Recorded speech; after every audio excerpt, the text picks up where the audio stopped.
Raigad cyber पोलिसांनी गहाळ झालेले एकूण 944 मोबाईल मूळ मालकांना केले परत।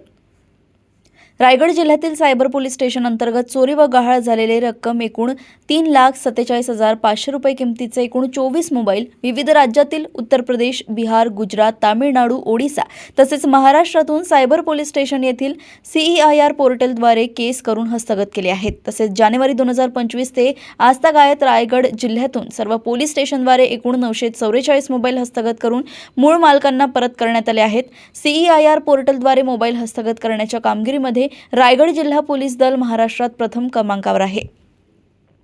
सदर मोलाची कामगिरी महिला पोलीस निरीक्षक रिजवाना नदाफ, सहाय्यक पोलीस निरीक्षक अमोल जाधव यांच्या मार्गदर्शनाखाली पोलीस कॉन्स्टेबल श्रेयस शशिकांत गुरव तसेच सहाय्यक फौजदार अजय मोहिते, पोलीस हवालदार सुचिता पाटील, पोलीस हवालदार राजीव झिंझुरट, तुषार घरत, समीर पाटील, राहुल पाटील यांनी केली आहे। सर्व नागरिकांना आवाहन करण्यात येत आहे, आपले गहाळ मोबाईलची तक्रार जवळच्या पोलीस ठाण्यात त्वरित संपर्क साधून नोंदवावी अथवा महाराष्ट्र शासनाच्या CEIR पोर्टलवर जाऊन देखील आपली तक्रार नोंदवावी, जेणेकरून आपले मोबाईल हस्तगत करून आपणास परत करण्यास सायबर पोलिसांना सोयीचे होईल। रायगड येथून सहसंपादक रणजित मस्के यांची रिपोर्ट।